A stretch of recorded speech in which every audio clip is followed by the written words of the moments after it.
Bienvenidos, señoras y señores. This episode of the Bleed Lows podcast is brought to you by BetOnline. BetOnline is the fastest and easiest way to wager on all your favorite sports, contests, events, and they're the first with market odds and lines. So you can find reviews and news for every league. That's Major League Baseball, NFL, NBA, NHL, combat sports, esports, even golf. Okay, BetOnline continues to be the top online resource for all your sports information, from live in-game betting, props, and futures. So head to BetOnline today. Use your mobile device to join and make your first sports bet. All right, you can use the promo code BELIEVE50. That's BLEAV 50 to receive your 50% welcome bonus on your first deposit. BetOnline, where the game starts. And joining us this week is a very special guest, a very talented, and I can't wait to get into it because she's got her hands in a lot of pots. Natalia, okay, I talked about this before. I totally got caught on this, Natalia. So I'm going to be respectful because I know people are going to hate on me. It's like the whole Los Feliz argument and San Pedro. You guys know her as Natalia Perez. I'm going to say Natalia Perez, okay? I love them both. Okay. I just want you, I'm not being disrespectful to her. I checked with her before this. So for all you people who say San Pedro, and I say San Pedro, or for you people who say Los Feliz and I say Los Feliz, it's that kind of situation. Natalia, thank you for joining us. How are you? Oh, I'm great. Thank you so much for having me, guys. You guys are so sweet to reach out. You're very kind. I'm excited to be here, especially because, I love Alicia too. well, there we go. Okay, so there's a lot to get into. First of all, Alonso, our other host, is not here. He's on assignment. But we commonly refer to Alonso as our Mexican Jamaican because he's got a lot of jobs. I think Alonso has about 7 jobs right now. But you are one of those people that also has, maybe not 7 jobs, but no, not 7. You do more than one. So not only are you part of Big Boys Neighborhood on 92.3, right? It's called The Real now, right? Or am I Real 92.3. Real 92. I'm totally aging myself right now. Not only are you doing that, but then you're also a Dodger Stadium in-game host. What is that? I totally butchered the title there, right? Yeah, it's usually I'll just say in-game studio host, not a studio, in-game stadium host, which sometimes sounds like I'm there hosting, come to the stadium, but it's on the mic sort of hosting duties. Okay, so let's start from the beginning because I know this is a podcast where we're about the Dodgers, but we're also about LA, and we're about we're about a lot of things. We're the only Latino podcast, all Latino podcast here. So, we have Mexican Americans and Babyface, who I think Babyface is un huevo revuelto. He's mixed. But you are too, right, Natalia? So you have Mexican and you have Puerto Rican, but you grew up in LA, right? What part of LA did you grow up in? North Hollywood. So I'm straight 818 Valley for life. I love the Valley. I never want to leave the Valley. But yeah, growing up, I would always tell people I'm from the Valley. And I expected other people from other states to know exactly where that was. And then I realized I was like, some people don't know the Valley. But yeah, so North Hollywood. So, Alicia's an Angelina. Alicia, help me with this argument here because I know technically that's where the Valley starts, right? North Hollywood. But I just don't consider North Hollywood the Valley. Yeah, of course it is. I do as well. Anything like Studio City that way, I might attribute to the Valley. Really? So the Valley. So what was it like growing up in North Hollywood? Because it's not Hollywood, right? It's North Hollywood. No, it's the Valley, and it's hot. It's the Valley.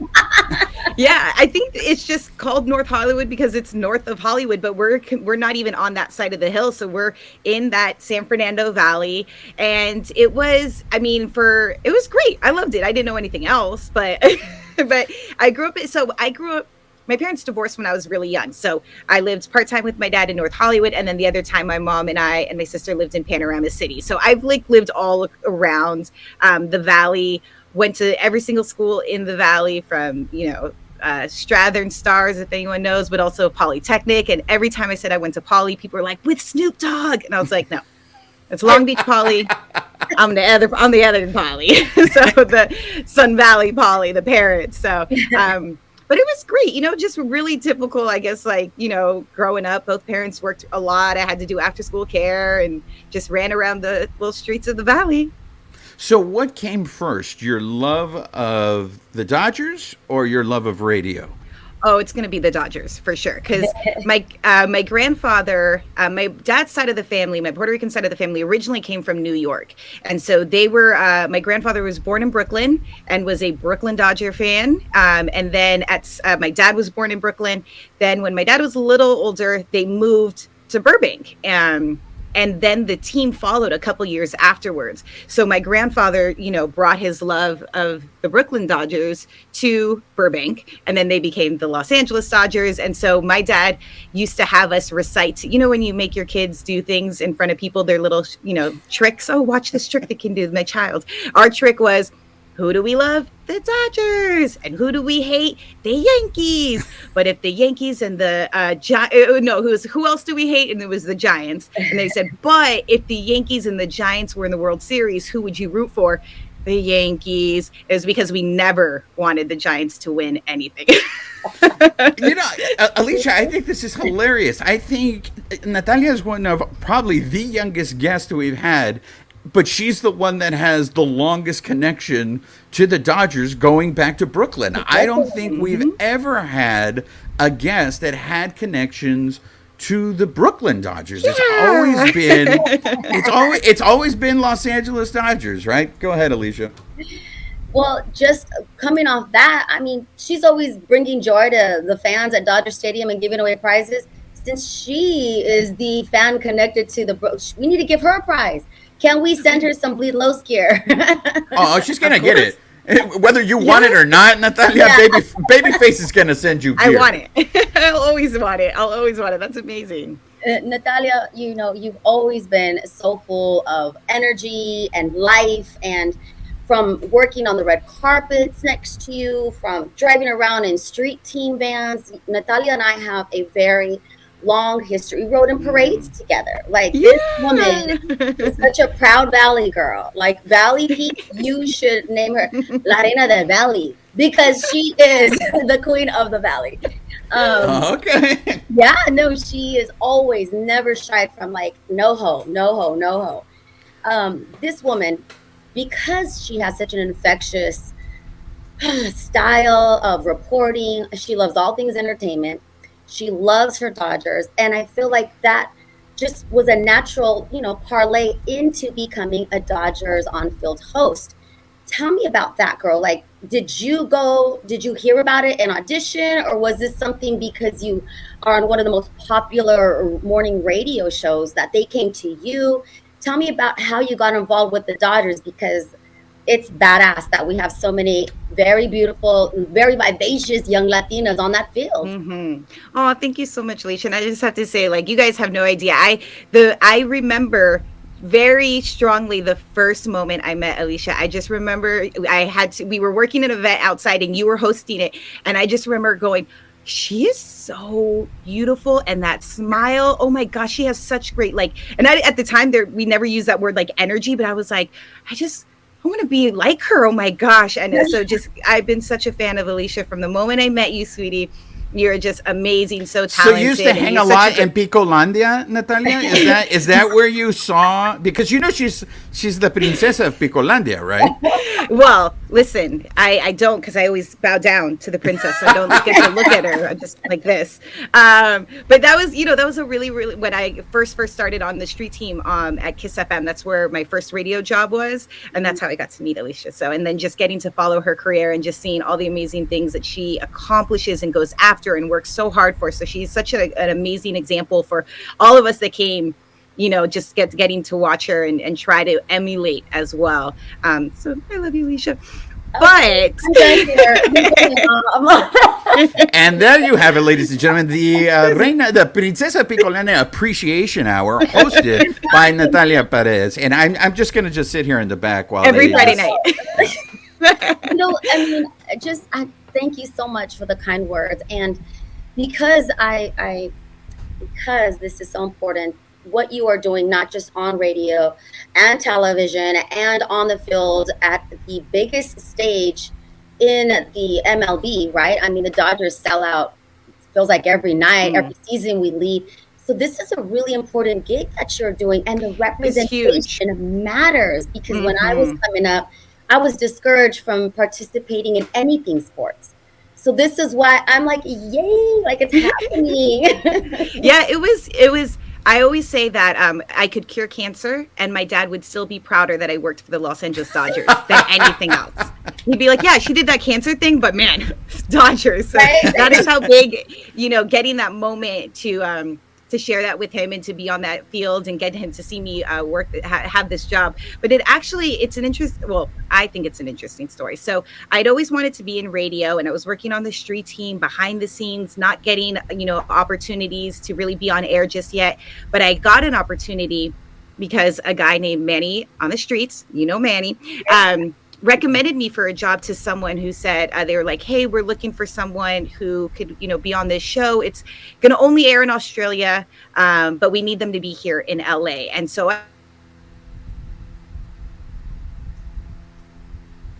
I think we did 3.5 years. And so it was my first on-air opportunity. It was my first chance to really learn to be on the mic, how to breathe. And it was such an amazing experience. And so spending 3 years with these people who worked on this show, one of them, his name is Eric Braverman, and he is a huge exec at Dodgers as well. So he was the same. He had you got to have multiple jobs in this industry. It's just, that's the way it is. So he was producing this show. And then, once the contract ran out, and they continued the show, but I stopped doing it. A year later, Eric just sent me an email and said, "Hey, we have a spot open. I know you love the Dodgers. I've seen you work. I work with you. Do you want to audition?" And I was like, oh, yeah, I do. But in real life, I was like, yeah, it sounds great. I would love to. Thank you for this opportunity. Yeah. So I did. I went and auditioned, and actually that was my first season. I was very lucky and very thankful that they took a chance on me, because that was the first real time that I'm doing live on camera work. Because to me, I always just wanted to be in radio, and in radio at that time, it was you're by yourself in a room. You're not looking at anyone. Now the medium has changed so much. So it's not something I ever was seeking out, but it came to me, and I was like, you know what, I got to run with this. So I auditioned again, thankful that they gave me the opportunity. And my first season with the Dodgers was in 2014. And then come 2015 is actually when Big Boys Neighborhood started for myself. So I did a whole season before getting on Big Boys Neighborhood, which was really cool to see the difference of doing a season and then doing a season on Big Boys Neighborhood, because then it turned into like walking through the stadium and hearing a lot of Big Boy Natalia. It was just like such a different atmosphere, and it was such a great way to see how much LA, like, I know LA loves the Dodgers, but how much that the relationship there between Big Boys Neighborhood, LA, and the Dodgers, and it's like it feels like I'm seeing friends all the time at the stadium. Yeah, I mean, we often call Big Boy, our honorary Mexican, right? Like he is, I mean, he's been on stage with Chente. We see videos of Big Boy at Dodger Stadium getting us all up. Like, he is so connected. And my connection with Big Boy is when I started in radio many moons ago. I interned for Big Boy. So see how it's like all related? It was my first job in radio. And even though I really wanted to do sports broadcasting and news, being with Big Boy helped me fall in love with radio, and then I parlayed that. So then I came back around, and like you said, multiple jobs. I feel like this energy also comes from being a cheerleader. You were, oh gosh, yes, yeah, right? Yeah, definitely. So I love that, and it's not a requirement, but it certainly helps, right? Because I was also a cheerleader in high school. You just have a different energy, and it's not a bad or good thing, or it's not like that. It's just like, yeah, when cheerleaders can spot other cheerleaders, the energy, you know how to turn it on. And what I do love about the position with the Dodgers is it is really fan based. We are working with fans all the time. We're there to represent the fans on Dodger Vision, to give them that experience, to feel connected with the team and a game. And so, and yeah, growing up as a cheerleader, like that's all it is. It's, hyping up the crowd. It's, throwing out a t-shirt or trying to make them smile, getting them into the game. And so, yeah, it's definitely very similar on a different app and a little different. A little bigger stage. Yeah. Oftentimes, Juan, my co-host, he gets called the Prince of Darkness. I did not give him that name, but he gets, a little worried if the Dodgers lose, which, come on, face it, as Dodger fans, that's rare. So we're very spoiled. But is there any advice that we could give Juan to not be so worried that we are going to the World Series? It's going to be fine. You got to bring the good energy, Juan. Come on. Like, that's what it's about. You can't put the thoughts out there like that. You just have to trust in the team. You trust in the players. They know what they're doing. And that if you got good energy, it's going to be okay. We got this. Yeah, you know what? I should have become a male cheerleader. I should have. I had that bring it on energy. But you know what, Natalia? Let me ask you this. This was. I know you're. This is for your family in Brooklyn, the ones that experienced real pain because they lost every year to the Yankees. I would love to ask your family how optimistic, how I'm sure your family from New York, those Brooklyn Dodger fans, we're just waiting for the shoe to drop. Like something horrible was going to happen. It's interesting that you say that because I experienced that with my dad. Oh, my dad loves the team, but he's so realistic sometimes on certain aspects. Like I remember the year they won the World Series, 2020, the actual year they won.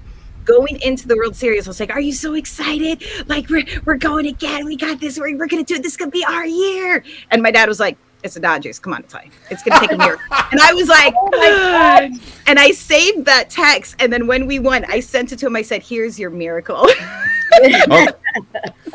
All right. Yeah, Senor Perez, Senor Perez, you are a real one. In my book, you are a real one. That to me, and look, and Natalia said it. I would never question, because he said those things of the Dodgers, I would never question that he's a Dodger fan. Hearing that makes me think he is the biggest Dodger fan because he cares. He cares. It hurts him if they lose. This is a man where what I love about my dad too is he can try and make a friend everywhere. And so when I go to the stadium, because he is a season ticket holder, but he hasn't gone in a couple years because of COVID, and he is older, so he's trying to be safe.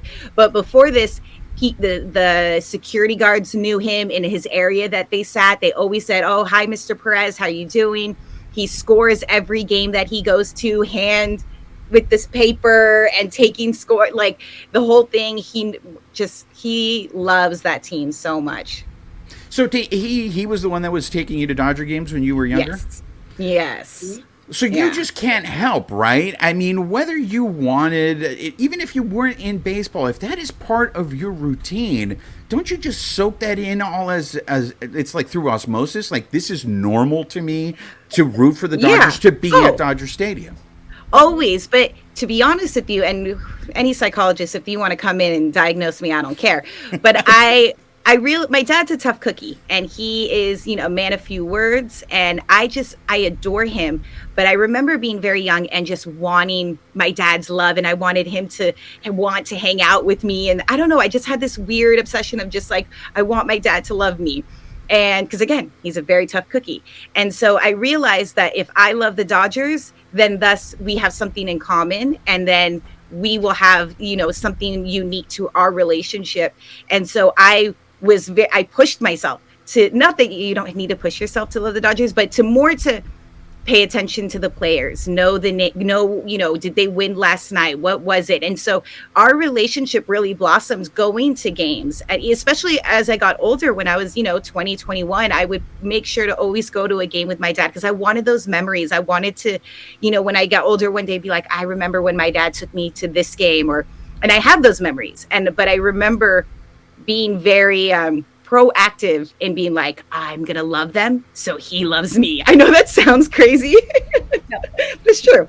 we just got real on the show today. So For those of you listening, I mean, but you know what? To me, that's kind of the beauty of not just baseball, and it's not just exclusive to the Dodgers. I think this is for all sports. Like, I think you ask anyone why they became a fan of whatever respective sport, I think probably the most common answer you're going to hear is because of your family. I mean, I know I'm a Dodger fan because of my family. And I think, Alicia, you're the same way, right? My dad taking me to games, and Natalia, I'm right there with you. You know, a very Chicano father, very proud. But when sports were involved, that's when I would see my dad open up. And I'm gonna not disagree, but I'm gonna take it a little step further, Juan. With baseball, you know, a lot of fans will go, "Oh, it's so boring." It's like, no, take a minute and chill. When you're at a baseball game, there are more opportunities to talk, to make friends with your neighbors, to make friends with your parents and your siblings, because you have lulls, because there's more time to just, you know, chill. Other I sports, never thought about it that way. That's so true. baseball, that's why I romanticize baseball so much, because How can the you not? relationships you build going to games, the games are longer and you relax a little. I'm less on my phone, you know, I'm talking, building relationships, making new friends. And my parents were just like yours, Natalia, making friends everywhere they go. My parents were never like, don't talk to strangers. It was opposite. It was like, mind danger, we're making friends everywhere we go. You're like, oh, they're fine. They got a Dodger hat on. They're not strangers. They're fine. We're family. You know, back to when you are on the field, you know, it is very fan based, what you all do there in Dodger Vision. Have you ever made anyone cry? Because I see you all the time when I get to go to the games, and it's so fun, and I'm so proud of, you know, what you're doing out there. But have you ever made anyone cry, whether it's joy or sadness? I don't think so. Not that God, I'd have to really think about it, but I guess I haven't. I have cried. I've definitely teared up with some like stories that I see, especially the pieces that the team puts together that get played on Dodger Vision. Just some really inspirational stories that they get to share. A lot of the times too, with the work that the Dodgers Foundation does as well. Those always get me. I'm just like, that's such a beautiful story. So I think I'm the one that's crying most of the time. That comes with it. Got to feel the feels, right? Definitely. What if you could play the sport, right? We already talked about your cheerleading days. You know, League of Their Own is really popular right now online. They redid it. I don't know if you've seen it, but it's you know, the whole there's no crying in baseball. What would you like to? I mean, you've seen the players come up since 2014. You've seen them, some of the great ones, leave and get injured or whatnot. If you could play a position, or which player would you trade places with? A Dodger player. Oh God, can I take it back? Because I would. One of my first players I remember loving was Mike Piazza. So I always wanted to be him, or like a catcher, and just like do the, you know, the finger motions of like getting to like. I love that catcher has that, not necessarily power, but they have that. I'm gonna help this pitcher make this next pitch, and we're gonna work this together. Let's work this, you know, this batter, or get them out. I don't know. I just really liked that. And maybe just because they sat too, and then they had the mask. But I never played. I always wanted to, but I just fell in love with like cheerleading and dance from like elementary. So I did like drill team and things like that. So I never ended up playing softball or baseball, but I hope my son will play one day. That would be great. That's another job you have. Let's all remember that she's a mama, a wife. Yeah, so maybe you are Mexican, Puerto Rican, Irish, Jamaican. Hey, Natalia, you mentioned Mike Piazza. Mike Piazza is one of our favorite topics on this show. Was he your favorite player? I mean, who is the first Dodger player that you identified with? I don't know if it's necessarily identified with, because maybe that came a little bit later. Okay, so growing up, I definitely was the era of like Mike Piazza. I remember meeting Darryl Strawberry at like autograph day. Eric Karros was a big one as well. Sean Green, I loved a little bit later. I love Sean Green, but I will say, I think the players that I rooted for the most were when I got older, because a friend of mine who is a massive Dodger fan as well, we went to Las Vegas for a weekend, and she said, hey, while we're there, I know everyone's going to want to sleep on Saturday after we, you know, party on Friday, but will you come to a baseball game with me? Because that's when I'm going to mess up. It was the 51s, right? Not the 55s. The farm team that they had out there years ago. It is the 50 wins, right, babyface? 50 wins. Chime in if we're wrong. I always it's a 51. Yeah, it's 51. 50 wins. Okay. So we went to go. I kid you not. Russell Martin, got to see him play, and Andre Ethier. And I didn't know who they were at the time because I didn't follow the farm leagues. And so I was like, oh, okay, cool. And then while later, my friend's like, hey, that's Russell Martin. We saw him play in Las Vegas. And I was like, oh, that's so cool. So from day one, we always, we're rooting Russell Martin, Andre Ethier, Matt Kemp as well. Those were that era right there. Oh, such I loved it. I mean, we didn't win World Series, but it was amazing to get to see them from the beginning, come in, debut, and then, be with the team for years. And then getting to see Matt Kemp come back as well, and getting to see where Russell took his career, and just knowing, Andre Ethier is always going to be a Dodger. So that was really fun. So, I mean, you worked inside Dodger Stadium. Where do you stand on the Mike Piazza thing? Because to me, like, Mike Piazza was one of my favorites, and I was devastated when he was traded. I can't believe they did that to him. But then later on, it came out that he was blaming Vin Scully for it, and then all of a sudden I turned and I was just like, you can't talk crap on Vin Scully. How dare you? And then I hated Mike Piazza for a while, right? Because I'm like, dude, how can you sit here and blame Vin Scully for the reasons why the Dodgers traded you? But it bums me out that he kind of doesn't want to have anything to do with the Dodgers now. And I get it. He's upset that they traded him, right? Mm-hmm. I don't know if this is true. This may be a myth, an urban myth, but I hear this all the time, that he's afraid to come back to Dodger Stadium, even for a bobblehead, because of the reaction he's going to give from Dodger fans. That Dodger fans are going to boo him. But I will say this. Lately, when I go to the stadium, I see a lot more Piazza throwbacks. Mm-hmm. So I'm wondering, do you think there's ever going to be a time where the Dodgers and Piazza mend fences, and we're going to see Piazza be more involved? I mean, he was at Old Timers with the Mets, and I know he went into the Hall of Fame as a Met. He should have gone in as a Dodger. He had better numbers as a Dodger, but I digress. What do you think about Mike Piazza? For me personally, my love for Mike Piazza comes more from my memories. Those were the games where, very young, sitting with my dad, watching games like a little girl. And I remember there was a woman one time, she was like, get out of here, Mike Pizza. And I turned to my dad, I was like, you tell her to shut up. Stop talking about my guy like that. And my dad was just like, calm down, it's okay. So that's like a memory that always sticks with me. I think maybe they would, if, he would have to maybe apologize? I don't know. Maybe. Do you think he has something to apologize for? Are you aware of that Vin Scully story? No, I'm actually not. See, so that's what, maybe there's enough separation for it. I don't really know. I think that the Dodgers love their players that come back, and Oral Hershiser, just, always showing him so much love, and just getting to see, now too, like I said, Andre Ethier, they love representing those players and showing them the respect that they deserve. So I feel like they would want to, but maybe it just has to be kind of like a two-way street. I don't know. What do you think, Alicia? Well, I was going to say, I lean towards what Natalia just said. I think there's enough separation. I don't think a lot of people know that story or would even remember, because think about the atmosphere at Dodger Stadium lately, the last 10 years.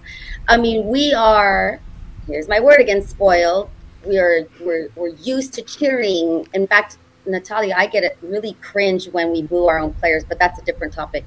I will never boo a Dodger. Unless it's like he just came out and then peed on the field and disrespected the franchise. We don't talk about Trevor Bauer on this show, Natalia. We don't talk about Trevor Bauer on this show. Wow. I just meant is if it's a Dodger player and he's doing his best and everything, I will never disrespect a player. And that's not even because I work for the organization. It's because they're a Dodger. I'm more about positivity. You could do it. It's going to be okay. So. Thank you. It never helps, right? And there's the whole I'm sorry, they're human. You think they want to mess up, and booing does not get us the results we want, which is to turn it around. I also think I'm big into tradition. It sounds like you are as well. That's not a vibe, a reputation that Dodger fans have. we're not booers. We're sunshine. This is California, baby. Like, we're love. We're puro party. Especially now with more of us in the stadium, it's an atmosphere. So I'm bringing it back around to. I don't think we have it in us to boo Piazza. I think there might be some like diehard old timers that would, but I feel like the rest of the stadium would be like, "Hey, it's my Piazza. We haven't seen him in a while." You know, wow, I didn't know. Did I just go Italian? I didn't Italian, you did. I liked it. You were like, hey, Joey Buttafuoco over here. We gave him an offer. Yeah, for sure. Yeah, no, that's been an ongoing theme with the Bleed Los podcast is, you know, we've had a friend of the carne asada, Alana Rizzo, everyone we bring on. Oh, I love Alana. I know, right? And we're kind of like, is that okay? And some, I would say is it 50-50, Juan, where they're like, if you buy a ticket, you should be able to boo. But then there are some of us, like myself, who are like, no, it's not cool. It doesn't help. Yeah, no, I definitely think it's split. I don't think people just openly boo because they're hateful. I think it's frustration. I think people that boo they're just frustrated because, again, they want to see their team win. And because every minute somebody that boos Bellinger, at the next at bat when Bellinger hits a home run, you're going to hear, never doubted it for a minute. That guy's my guy. You know, that happens. So to me, the boos are just frustration. And I mean, Jerry Hairston, you know, friend of the kindness other, told us, he's like, hey, if you boo me and I deserve to be booed, it doesn't bother me because, hell, I'd boo myself. You know, it is just, it's the only way the fan really has to express their frustration. So to me, the booing is, and I get it, you know, I think maybe Dodger fans now, we're expecting, you know, to win, and we want to win it because we only had one World Series. Yes, we've been in the playoffs. I think a lot of it is because we hear Yankee fan dropping their 26 World Championships on us all the time. I mean, hell, we don't even have the most championships in the National League. There's a perception, I think, that people think the Dodgers have the most championships in the National League. The Cardinals have more championships than we do. Do you see why we call him the Prince of Darkness? Like, he just took it back to bringing up how the Dodgers are failing in certain areas. But look, Natalia's dad, if he was here, would say the man speaks the truth. The man speaks the truth. So would my dad. So I get it. Maybe it's it's wife thing. Like, I wanted to. What about Joey Gallo? Right? Like, there we go.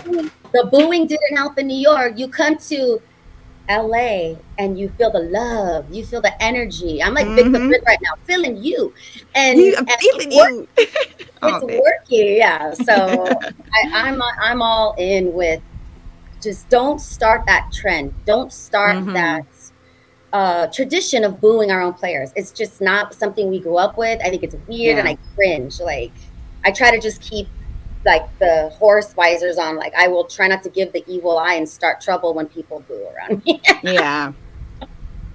You know what, Natalia, I wanted to ask you this week. I mean, you've been with the team since 2014, so I think you'd be a good judge of this.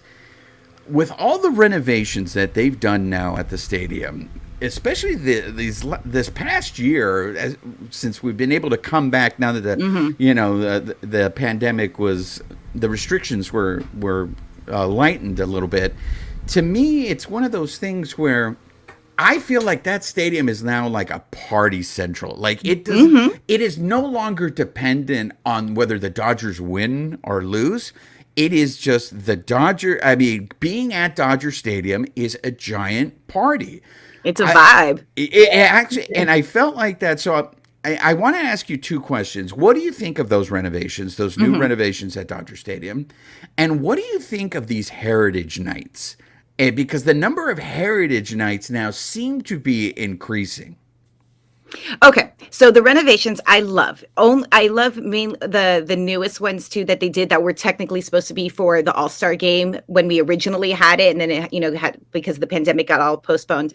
I love them because you could be sitting at top deck and you can come down and enjoy that renovation. It's not like, oh, we did these really nice renovations and they're just for the suites. This is like, it's for everybody. And I love that people can like I see so many smiles when people see that new sign, Blue Heaven. Kids are in that cutout that walks into center field and they're playing. There's a band, there's music. People are dancing. I saw a freaking conga line the other day. You're right. It's a party and it's so much fun, but everyone can enjoy it. It doesn't matter what your seat ticket says. You don't have to be confined to that. Oh, tickets were expensive for this game. And, now look at all that fun down there. You can be a part of that fun. So that's what I really, really love about those new renovations. I thought they were really key. And it also how beautiful is that area now behind the bleachers? Because I remember having to walk behind the bleachers when I would cut through to get to my next game that I had to do.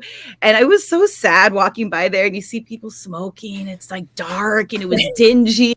And I was like, is someone okay, I got to walk really quick. Now it's walking through, having a good time. So that's what I really do love those renovations. I thought they were absolutely beautiful and stunning.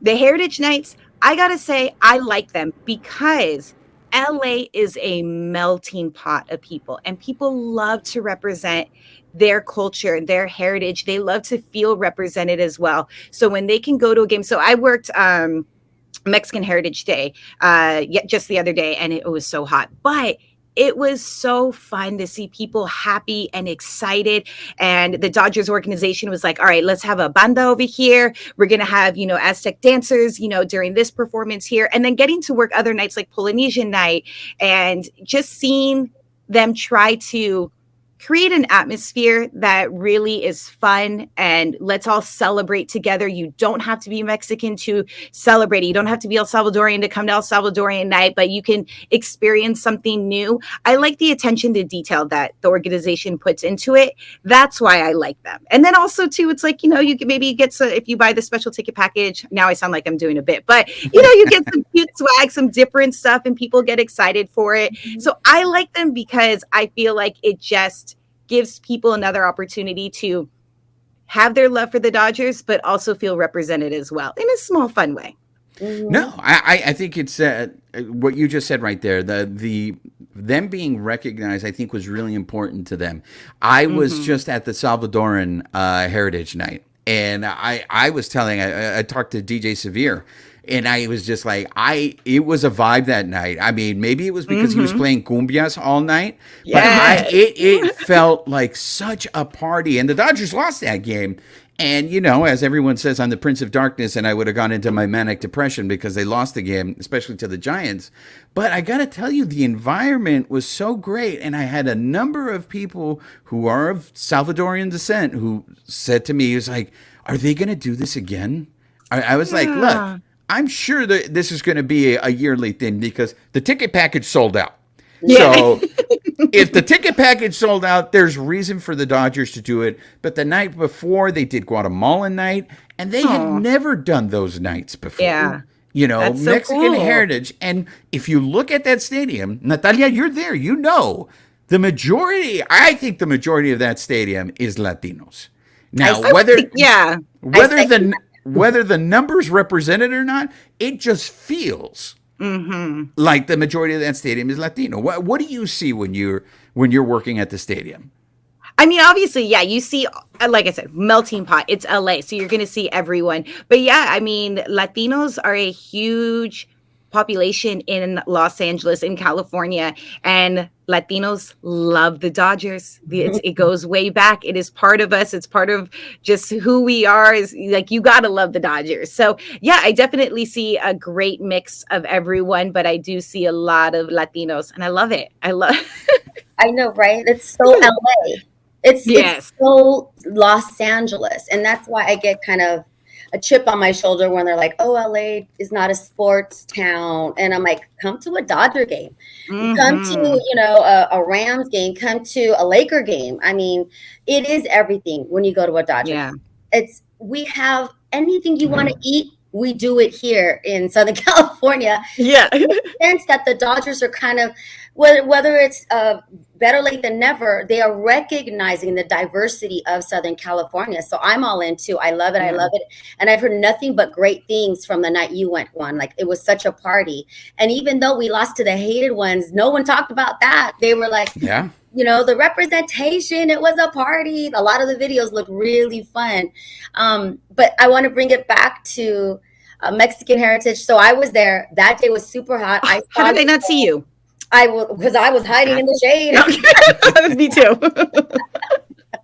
And I know a lot of people were saying like, oh, this is the first time I've seen Dodger Stadium empty. I'm like, it wasn't empty.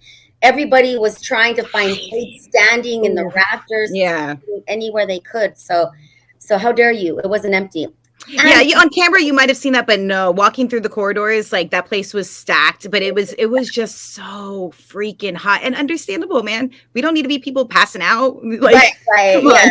Everybody just hydrate. Yeah. People, and you made it through it. And I want to give a quick shout out to everybody working that day, right? Mm-hmm. Sessions, the security, and even the ball players. Like, I can't complain because, even though I had my Mexican jersey on, thank you, Dodgers, they were in full uniform. Everybody was still selling in the stands, ices and peanuts and stuff. So thank you to everyone at the Dodger games. But because of that night, and because I get to look up and see Fernando Valenzuela, when he's broadcasting, it's a thing that we here at the Bleed Los podcast feel very strongly about, and that is we want the Dodgers to retire his number.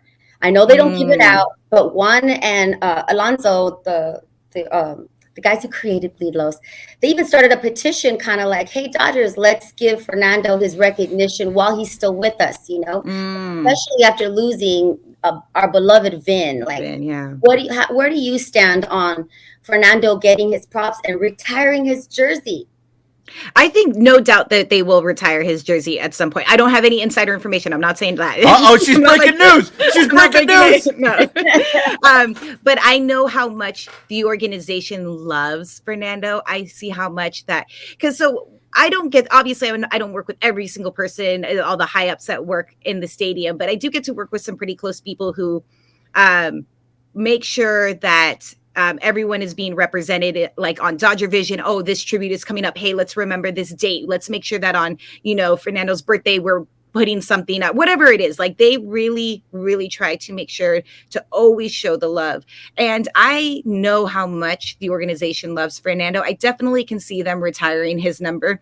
But I think you're right, Alicia. I think it's important to make sure that we do it in a time where he can feel it, he can see it, and it's not too late, not too late, but just, let's do it at a time where he can be here and see that. And I think people would really love it. I think everything will come at the right time.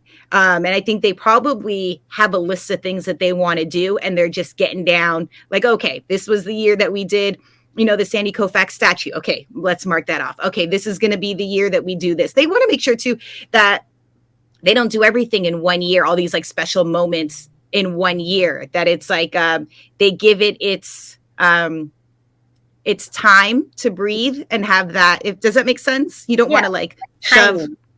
Timing. Yeah. So I think definitely that would be so nice too. Right.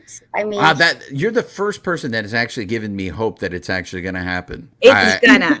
I mean, everyone else is just baffled as to why it hasn't happened already. But you're the first person that I've actually thought, okay, maybe it is. And I get it. You're not breaking news.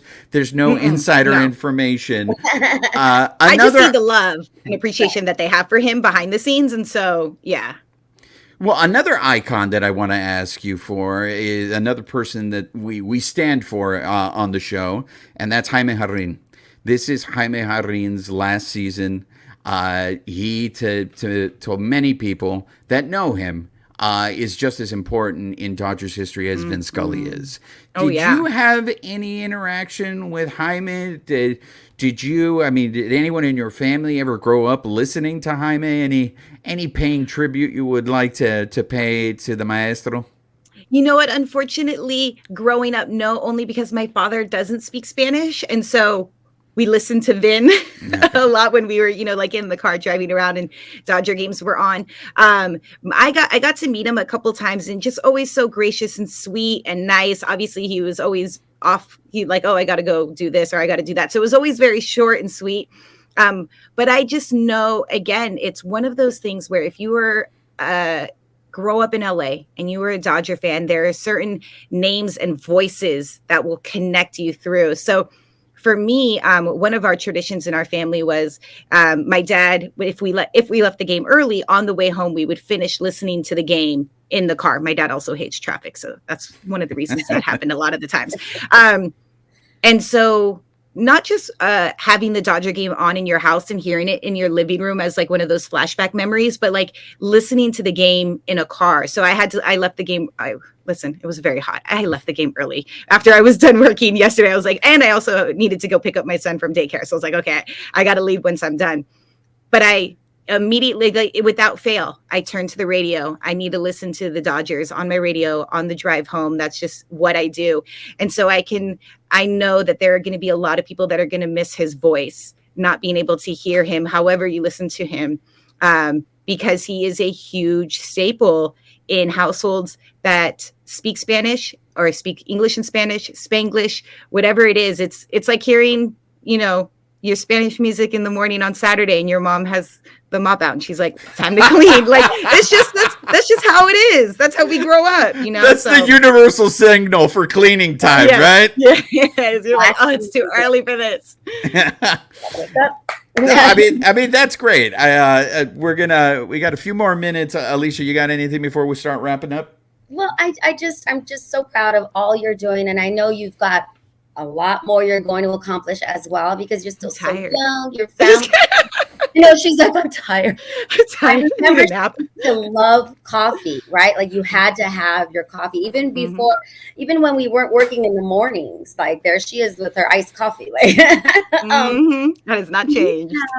Do you have any advice for young women or any women that decide this is my dream job? I want to tell stories on the radio, on television, from the red carpet, any advice? Because a lot has changed since I started and where you started. Yeah. It is better. It's much better. It's much more inclusive. But I'd like to know if you have any words of encouragement or... Yeah. I get this question, and I love this question. I love it because I seeked it out myself at some point and still seek it out too. Still loving advice in every kind of aspect. So a couple things that I always say is, one, don't get ready for the job, be ready for the job. One time I was able to get just an extra position at the radio station because someone had left, and I immediately went to my boss. I said, hey, they're not going to be here anymore. I want to do overnights. Can I do overnights? Would that be okay? And he said, send me your air check. And he's like, I know that what you could do on air, but send me your air check. Let me see. We'll see what we can do. And I said, okay. Within a couple hours, I sent him my air check.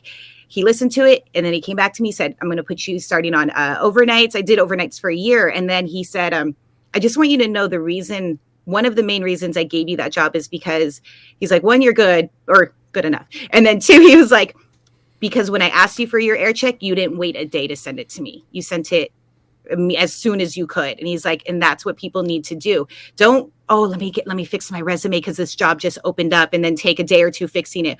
Oh, if you're wanting to do something in media and you do an air check, or if it's a reel, always have that reel ready. Literally, some people even put reels on jump drives and carry it around with them. So if they ever meet someone, they go, hey, here's my reel. It's on this jump drive. Take it home, check out, see what, maybe you like my work. Never have to let me fix things up. Always be ready for that position because quickness is key. The second is tell people what you want to do. For a really long time, I did stay behind the scenes, and I was so nervous for anyone to hear my voice.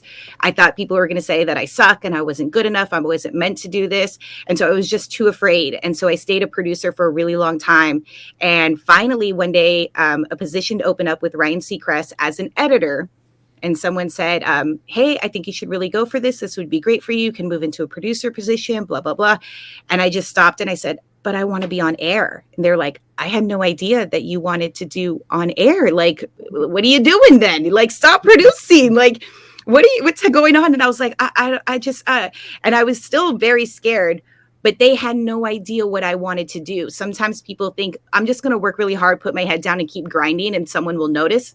I'm sorry, everyone is busy. Everyone has a lot of things going on. So find that fine, you have to walk the fine line of being too pushy and not pushy, but let people know like, hey, these are my ultimate goals. This is what I would like to do. Because then something will happen. Someone will, hey, I'm looking for this type of person for this job. Blah, blah. Oh, hey, I know somebody because I know what they wanted to do. So always let people know what your goals are and what you want to do. And then, oh gosh, I had the third and now I can't remember what it was. That's good. That's good. Yeah, there was definitely another one in there. I was like, oh, there's 3 things. Advice for, this is what it is. Especially for females. I don't know if, and maybe Juan, you can tell me if you've experienced this in any aspect of yourself. A young girl who is actually on the Blue Crew right now. I met her. She was in college studying, radio and TV production, and I helped her get a position on the Blue Crew, just to kind of get her foot in the door some way. And that's always another thing. Just get in the building. It doesn't matter what you're doing. Just get in the building because that's the best thing you can do. And she was like, I was like, how's everything going? She's like, good. Just trying to figure out, what I can do and working on my reel and my stuff like that. And, just practicing how to speak like an anchor and how they all talk. And it just, it struck me so hard. And I was like, yes, I totally understand what you're saying because I know that there's this idea of what you should sound like. But do not lose who you are. Don't lose the way that you talk and your personality. Let that shine through because nobody can be you but you. I heard that from Oprah a really long time ago. And she was like, I could pretend to be a news anchor. I can't, but she's like, but anyone can do that. Like, no one can be Oprah. No one can be me. And so that's why she was always herself. I have a slight lisp. I talk really fast sometimes. Sometimes I'm high pitched. But you know what? I can't tell you how many times I've heard someone say, hey, you were at Dodger Stadium. I heard you. I knew that was you immediately. Like, I know your voice. And I'm not saying that I have all the right answers, but don't forget to just be you. Someone will like you. Some won't. Who cares about those? Just be you. And if you have a passion and a drive, a commitment, and you're consistent, good things will happen. And be kind, but good things will happen. But just don't lose that self. And I think, Alicia, you also know that too, like being in that world, I'm sure there were a lot of pressures to have to fit in the box that they think we should be in. Mm-hmm. True people shine, man. Real people shine. Be authentic, be yourself. Because again, no one can do that except you. Yeah, that's what I'm saying. Authenticity, especially with everything now with streaming and online and YouTube, authenticity matters now more than ever. No one wants the cookie cutter, how you're supposed to sound. You got to do you. But I love what you said in the beginning about preparation, right? When you meet opportunity, you're making your own luck. So be ready. So it's a great quote about preparation. You should teach a master class or a TED Talks or something. I'll teach a masterclass on how to drink coffee. That's the one. That'll work because Thank you for hanging out with us. I know you've got one of your jobs to get back to and your baby boy, and I will see you out on Dodger Stadium. Oh, wait.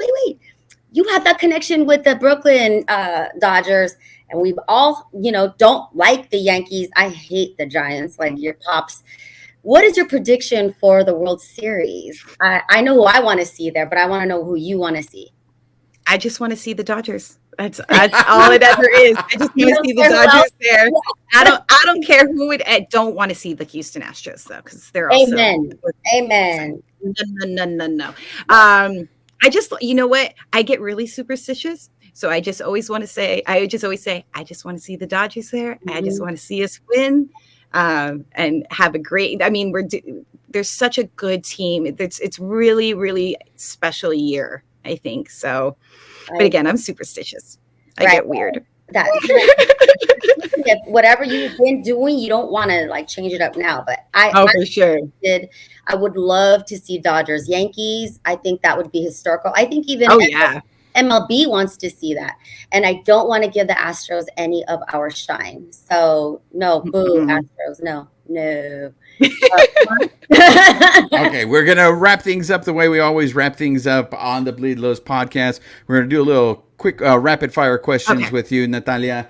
First, what was the most surprising quality when you met Big Boy that you just did not expect from him?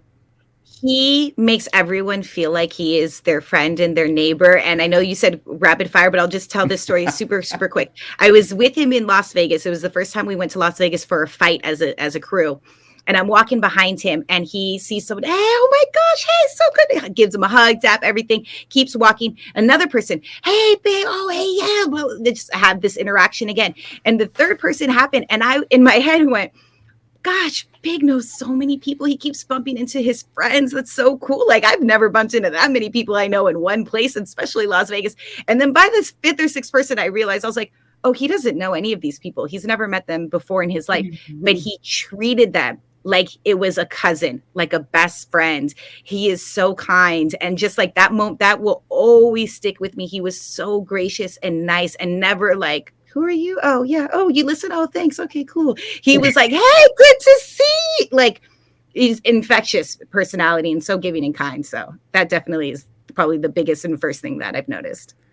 What is a question that you've asked on the red carpet that you will never ask again? Okay, I'm going to turn it deep, guys. I was doing the MTV Movie Awards one year, and it was Mother's Day weekend, and I didn't know an actor's mom had passed earlier that year. And I kept asking people, what are you doing for Mother's Day? Because we do very more like lifestyle content in our show. And he was like, oh, well, you know, my mom passed. And I was just like, oh, I felt so bad. I felt like just that I didn't know, I should have known. But you can't know everything about everyone's lives. So like, I wasn't too hard on myself, but it definitely was I'll just be more aware next time. But yeah, I know, I felt real bad. When you go to Dodger Stadium as a fan, what section do you sit in? Are you a field level, loge, reserve, top deck, or what used to be known as the pavilion, but now it's the palenque because of Julian Torres baptized at the palenque? I would say loge only because that's where my dad sits. We sit loge like 151 or something like that. So I go with my dad and we'll sit there. Nice. And finally, at the Bleed Los podcast, we are taqueros. We are all about tacos here. So we need to know, what is your favorite taco and where do you go to get the taco here in Los Angeles? My mom's house. Okay.